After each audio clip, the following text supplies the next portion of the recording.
Have you ever watched someone celebrate too early? That smug smile, that confidence, that belief that everything and everyone around them is already in their pocket. He held my hand gently, the way a man hides a knife behind a bouquet, and whispered, 3 days left, then everything's mine. He thought I was broken, defeated, blind. But what he didn't know was that I had already started counting too. Not his final 3 days of victory, but the have you ever watched someone celebrate too early? That smug smile, that confidence, that belief that everything and everyone around them is already in their pocket. He held my hand gently, the way a man hides a knife behind a bouquet, and whispered, 3 days left, then everything's mine. He thought I was broken, defeated, blind. But what he didn't know was that I had already started counting too. Not his final 3 days of victory, but the last 3 days before I destroyed his last 3 days before I destroyed his 3 days after the storm, the world felt different, lighter, clearer, like the air itself had been washed clean of lies, fear, and manipulation. I stood on the balcony, the same one where he had once held my hand and whispered his countdown of ownership, and for the first time, I looked out not as someone trapped, but as someone free. The city stretched below me, alive, indifferent, yet reflecting the sense of power I finally felt within. My chest rose and fell with steady breaths. Every second of tension, every sleepless night, every moment of pain had led to this moment of absolute clarity. I was no longer defined by his control or his plans. I was defined by my own strength, my own choices, my own rise. The wind brushed my face, carrying with it the echoes of the women who had stood with me, of justice served, of the man who had underestimated me at every turn. And in that silence, I realized the magnitude of what had been accomplished. He had tried to claim everything, but in the end, it was I who reclaimed my life, my dignity, and every piece of power he had thought he could steal. I closed my eyes for a moment, letting the weight of triumph settle fully in my soul. When I opened them again, I smiled not out of cruelty, but out of freedom, out of knowing that the countdown he had whispered so arrogantly was meaningless. He had lost, and I had won, not just in the legal sense, but in the most profound, irreversibly personal way. I stepped back inside, the doors closing softly behind me, leaving the balcony empty and the morning bright. The house, once a cage, now felt like a home reclaimed. My phone buzzed with messages from the women, the lawyer, the allies, each confirming that everything he had built on deception was gone, exposed, powerless. I sat at the table, looked at my reflection in the window, and whispered, 3 days were all it took, and finally, everything's mine.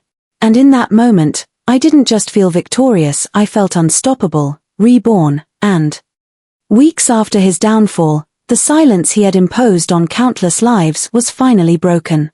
Women he had deceived, manipulated, and destroyed came forward, strong, determined, and unafraid. They reached out to each other, sharing stories, evidence, and scars that had once been hidden in shame. I stood among them, not as a leader, but as a mirror of resilience. The woman he had tried to break now symbolized hope and justice. We gathered in one room, a circle of survivors whose lives he had tried to control, and there was no anger toward one another, only unity. Each voice carried weight, each story chipped away at the illusions he had built, and together, we became unstoppable. For the first time, I felt the magnitude of what we had accomplished. The man who thought he could manipulate everyone around him was powerless against truth, against collective courage, against a group of women who refused to be silenced. As they shared their experiences, tears mixed with laughter, grief blended with relief, and I realized that his real punishment wasn't in court, it was in witnessing the strength he had underestimated, the solidarity he could never dismantle. We celebrated each victory quietly, fiercely, knowing that each act of courage reclaimed a piece of the lives he had stolen. When I stepped outside later, the sunlight felt warmer, more promising, as if the world itself recognized the justice we had forged. I looked around at the women who had walked this journey with me, at the faces once shadowed by fear but now shining with determination, and I understood something vital. The story didn't end with his fall, it began with our rise. And in that moment, I whispered to the wind, we are unstoppable.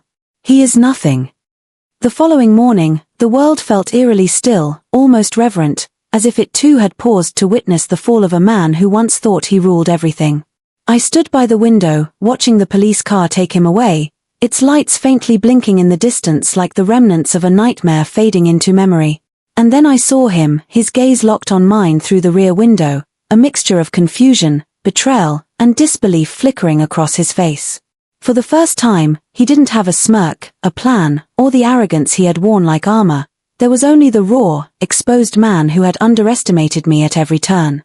My heart didn't race in fear, it didn't pound with anger. It was steady, calm, full of quiet satisfaction. I stepped outside, feeling the sun warm my shoulders, as if the world itself approved of the justice unfolding before me. He called out softly, almost pleading, "I loved you." His words trembled, carrying the weight of years of selfishness and deception. I looked at him, the man who once held my hand and whispered ownership over my life, and shook my head gently. "No," I said, my voice firm yet gentle. "You didn't love me. You loved control, fear, and what you could take.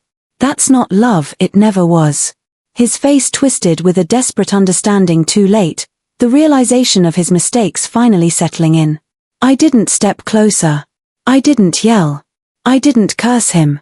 I simply turned my back and walked into the open morning, my steps light, deliberate, and free.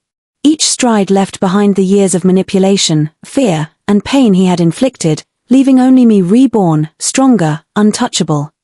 And as the police car disappeared around the corner, carrying with it the man who once dictated my every move, I whispered to myself, goodbye, and good riddance. That day, I didn't just walk away from him, I walked into my life, whole, unbroken, and finally my own. On the way home, I sat in the backseat of the taxi staring at the passing city lights. My mind replayed everything, his words, his lies, his downfall. A part of me grieved, not for him, but for the version of myself who once loved him blindly. I whispered softly to the window, "You deserved better. You always did." When I reached home, the house felt unfamiliar, like a space that no longer belonged to the past version of me. It wasn't filled with fear anymore, it was hollow, waiting to be claimed. I walked to the mirror in the hallway, the same mirror where I had once seen myself broken, and this time, I saw someone else staring back. Someone stronger. Someone reborn in fire, not fear. And as I turned off the lights and finally allowed the night to wrap around me, I realized something profound.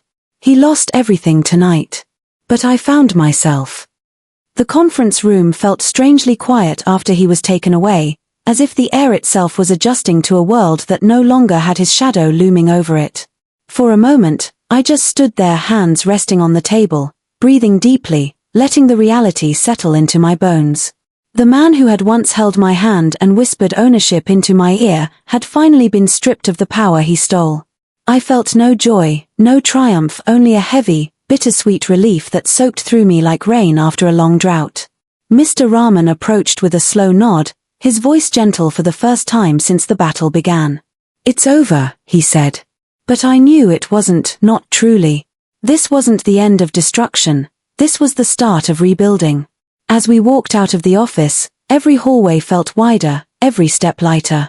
People glanced at me, some with sympathy, others with admiration, but none of them knew the depth of the journey that brought me here.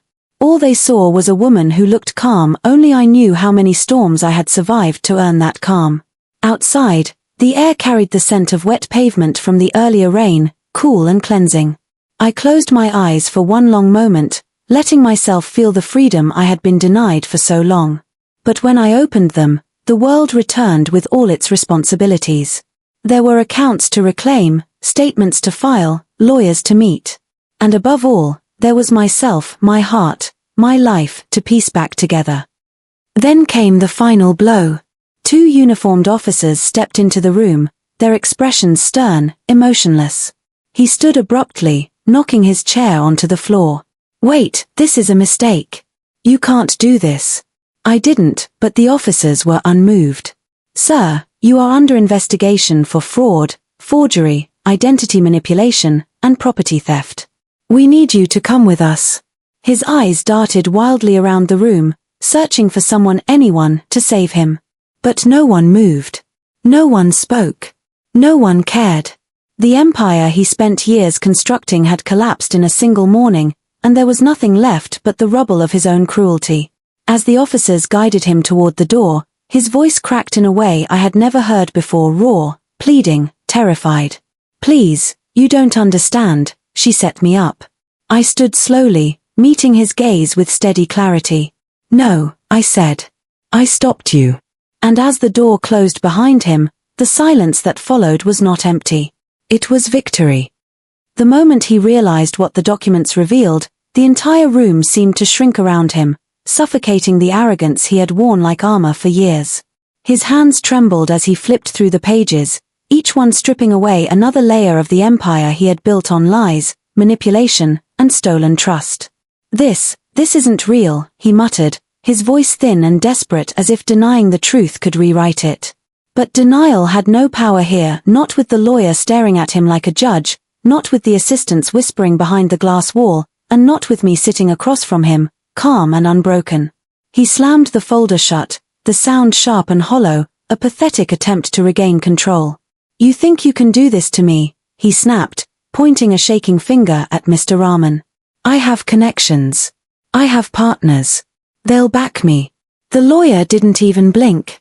"Your partners," he said coldly. "You might want to check your phone." My husband fumbled for his phone, unlocking it with unsteady hands. The color drained from his face as message after message lit up the screen, every partner distancing themselves, denying involvement, refusing to take responsibility. They had all received the evidence weeks ago. The lawyer had planned it perfectly. His allies weren't allies anymore, they were witnesses, ready to name him as the mastermind behind everything. His breathing grew uneven, panic clawing at his throat. He looked at me as if I were the one drowning him. "You turned them against me," he whispered.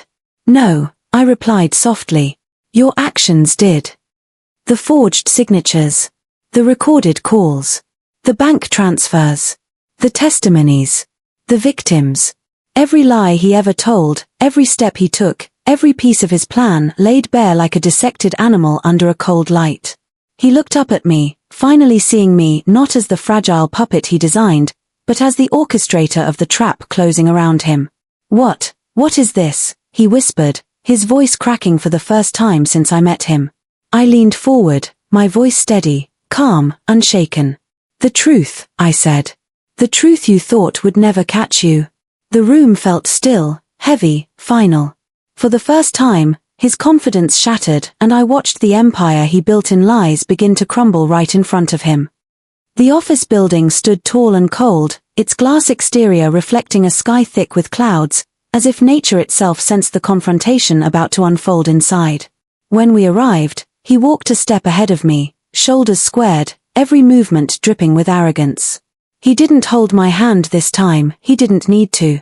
In his mind, he already owned me, owned everything. The receptionist greeted him with a polite nod, but I saw the flicker of discomfort in her eyes. The lawyer had warned her. She knew the truth now. As we entered the conference room, he paused for a moment, taking in the polished table, the organized files, the quiet hum of the air conditioner. "Perfect," he whispered with satisfaction, "just the way victory should look." I stayed silent, my face neutral, my heartbeat an icy drum of controlled anticipation. He didn't notice the lawyer's unusually firm expression, nor the way the assistants refused to meet his gaze. He only saw himself, his triumph. Mr. Rahman gestured for us to sit, his hands clasped, his eyes stern.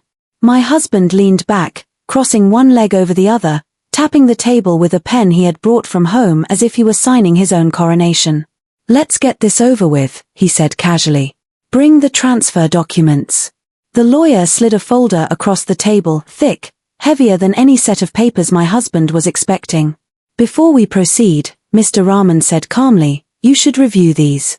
He opened the folder eagerly, ready to see his victory laid out in ink. But the moment his eyes hit the first page, his smile faltered. He blinked, confused, flipping to the next, then the next, until confusion twisted into shock and shock into fear.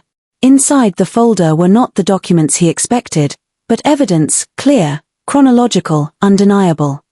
When the door closed behind him, I allowed myself a single deep breath, the calm before a war I had prepared for every second of the last 3 days. I walked to the window and watched him drive away, confident, untouchable, already imagining the empire he believed he had built. But he didn't know that every brick of that empire had cracks he never noticed, and today, every single one of them would collapse. I picked up my bag, locked the door behind me, and whispered to the empty house, "Let the storm begin." Day 3 arrived with a silence so heavy it felt like the world itself was preparing for impact.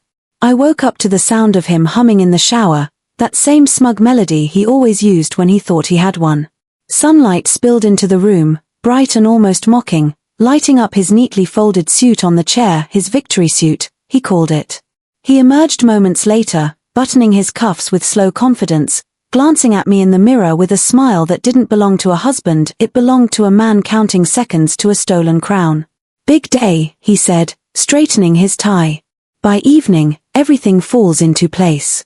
I forced myself to nod, hiding the recording device in my pocket and the copies of every document in my bag. As he left the room, I watched his reflection fade from the mirror, replaced by my own, a woman no longer afraid, no longer trapped, and no longer willing to play the supporting role in his twisted script. Downstairs, the air felt electric. He moved through the house with rehearsed importance, making last-minute calls, giving orders, telling associates to be ready. His voice was sharp, clipped, impatient. He wanted the world to acknowledge his triumph.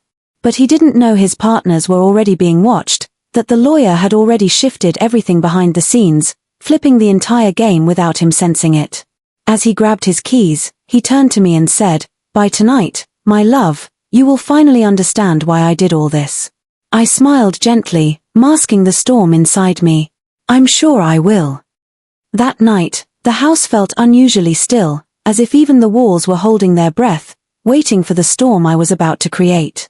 He sat at the dining table, swirling wine in his glass like a man savoring victory before it even arrived.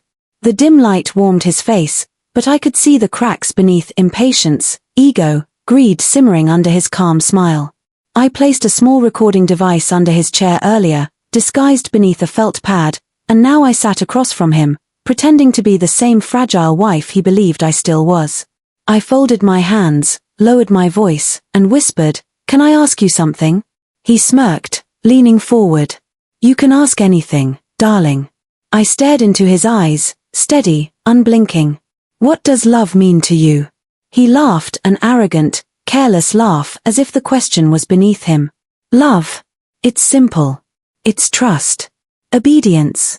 Stability." Every word spilled from his mouth with the confidence of a man who didn't realize he was confessing his truth into a trap. I reached for my water glass, letting silence pressure him into filling it. And he did. "Women like you," he said softly, swirling the wine again, "you need someone to guide you. To take control. To make decisions for you." My fingers tightened around the glass, but my face remained calm. "And in 3 days?" I asked. His eyes sparkled with triumph. "In 3 days, everything will be mine, and you'll finally depend on me completely." I looked down, pretending to swallow the pain his words caused, masking the triumph rising inside me as every second of his arrogance was being recorded beneath the table. "And what if I said I don't want that?" I murmured. He leaned in so close I could feel his breath. "You wouldn't dare." His confidence was a weapon, but tonight, it became evidence. When he finally stood up and walked into the living room, humming like a man who believed the world bowed to him, I quietly retrieved the recorder, my heartbeat steady, almost calm. For him to make his final move. Let him believe he's winning. Only then will the law crush him completely. His confidence wrapped around me like armor. As I left his office, the first drops of rain finally began to fall, soft at first then heavier, almost symbolic, as if the sky itself was preparing for the storm that would end my husband's entire scheme. And for the first time, I didn't feel alone in this war. I had an ally, and soon, he would be my husband's greatest downfall. By the afternoon of day 2, the sky outside had turned a strange shade of gray, the kind that feels heavy even before rain begins, and it matched the weight sitting on my chest as I stepped into my father's old lawyer's office. Mr. Rahman had aged since I last saw him, his hair more silver, his eyes slower, but the moment he opened the file I sent him the night before, a sharpness returned, like a blade being pulled out of its sheath after years. He motioned for me to sit as he flipped through each page, The forged signatures, the secret transfers, the false declarations my husband had carefully arranged. "How long has he been planning this?" he asked, his voice steady but laced with anger. "Months," I said. "Maybe even before we married." He leaned back, exhaling deeply, tapping the paper with a pen as though deciding how best to dismantle a monster. "Your father was a good man," he said quietly. "He trusted me. He'd never forgive me if I let someone steal what is yours." For the first time in days, I felt the faintest breath of relief. Then he leaned forward, lowering his voice. "I've checked the documents." His left a trail, an arrogant one. He believed no one would ever look closely. He opened a drawer and placed a thick folder on the desk. "Everything we need to destroy him in one blow is already here." My heart raced, not from fear but from the sudden, terrifying reality that this plan could actually work. "What do you need me to do?" I asked. He gave me a long, assessing look. "Nothing yet. We wait." I frowned. "Wait for what?" He rested his hands on the desk, his voice calm and absolute. The morning of day 2 felt strangely quiet, as if the house itself was waiting for him to slip, and he did so effortlessly it almost scared me how predictable he was.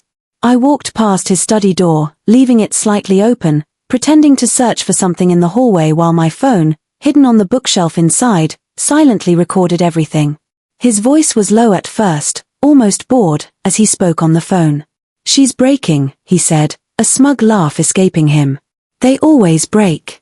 That's why I choose women like her, soft, emotional, easy to control." My jaw stiffened, but I stayed still, listening as he paced around the room, spilling every piece of his rotten truth. 3 days and she hands me everything without even knowing, he continued. "She thinks she's in love. Foolish girl." Those 2 words, foolish girl, burned deeper than any insult he ever threw at me before.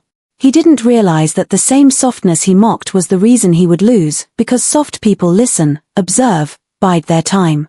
He kept talking, giving away names, plans, partners, even laughing about the fake documents he planted months ago. That was his first mistake, not the words he said, but the belief that I was too weak to hear them. By the time he hung up, I already had everything I needed, his arrogance recorded in crystal clarity, his cruelty exposed, and his confidence cracked. As I walked away, silent and steady, I whispered to myself, "Day 2, and the game has already turned." He woke up smiling, stretching like a man ready to claim victory. But I stayed quiet, silent, letting him think I was slipping into the helplessness he needed. He kissed my forehead and said, "Just 3 days, love." My fist clenched under the blanket. I forced myself to smile. "I trust you." Inside, I was already preparing day 2 that I met the woman from earlier, and together we crafted a plan. Not revenge, exposure. "You don't defeat a man like him in secret," she said. "You end him publicly." I nodded. We contacted victims, gathered stories, prepared documents, and synchronized everything like a chess match. Each piece, each move, perfectly aligned. And all he saw was me acting soft and scared again. Perfect. I needed him distracted, emotional, off balance. So right as the dessert arrived, I let my fork fall, covered my face, and cried loud enough that heads turned. "I'm scared," I whispered between fake sobs. "I don't want to lose you." His expression shifted. He lived for moments like this. He put his hand over mine, gently, triumphantly. "You won't lose anything," he said. "Because in 3 days, everything will be ours." He didn't notice my other hand slipping his phone into my purse under the tablecloth. And he didn't notice that I wasn't crying anymore back home. I opened his phone with the passcode he thought I didn't know, my birthday. He had planned everything down to the minute. Messages to lawyers, bank transfers scheduled, hidden recordings he planned to use against me, even a flight booked under another name for the night he planned to disappear after taking everything. But the worst part. A message thread titled "She Doesn't Know." My heart froze. He had partners. People helping him. People watching me. I closed the phone with a single thought: you chose the wrong woman to betray. At 2 a.m., I entered the basement he forbade me from entering. The room was dim, filled with files, photographs, and evidence of every scam he had ever run. I saw women, families, businesses, everyone he had destroyed. My breath shook, not from fear, but from rage so sharp it felt intoxicating. He hadn't just targeted me, he had made a career out of stealing lives. I took pictures of everything, every file, every threat, every victim. Evidence wasn't just power, it was ammunition. I wasn't expecting the knock, but when I opened the door, a woman stood there with the same exhausted eyes I once had. "You must be Maya," she said, her voice trembling. He did the same to me. Her words hit me like a slap. She wasn't here to warn me, she was here to join me. We sat together as she told me how he had destroyed her life years before he met me, how he used charm as a weapon and kindness as bait. I realized then, I wasn't dealing with a man making one mistake, I was dealing with a predator repeating a perfected pattern. And predators always get comfortable before the end. Instead of confronting him, I texted him something harmless, sweet even, "Dinner tonight? I miss you." He replied in seconds, predictable. He wanted me close for the last 3 days so he could watch everything fall apart. Perfect.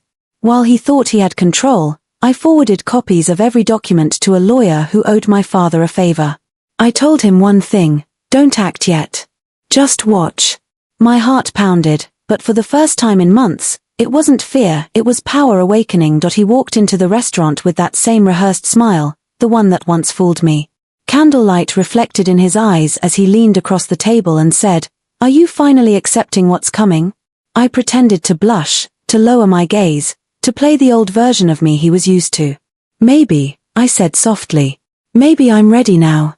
Inside, though, I was calculating every word, every reaction, every weakness.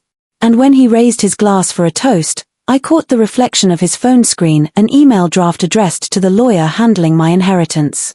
Subject line: transfer everything. My jaw tightened. He wasn't waiting 3 days. He was doing it tonight. He stood beside me, fingers locked around my hand as if he owned not just my skin, but my future too. His smile was soft on the surface, but hiding a greed so sharp it could cut glass. The sunlight hit his face just right, making him look innocent to anyone watching, but I knew better. I had seen that smile grow darker day by day. 3 days, he whispered, brushing his thumb across my palm like a countdown. 3 days, and everything will be mine. I didn't pull away, not because I didn't want to, but because pulling away would let him see that I was no longer afraid. I let him hold my hand, let him believe he had one. But deep inside, a plan had already sparked, faint but alive, burning slowly like a fuse leading to an explosion he would never be ready for. After he left, I walked into the study, the one he thought I never entered because it reminded me of the life he tried to erase. I opened the drawer he believed only he had the key to, but he forgot one thing. A liar always underestimates the person they betray. The envelope was still there, thick, sealed, heavy with secrets. Property transfers, forged signatures, a fake will documents proving he had been planning to take everything from me long before I realized love had turned into a cage. My hands shook, not with fear, but with fury. As I flipped through each page, I whispered to myself, 3 days? No, you don't even have that.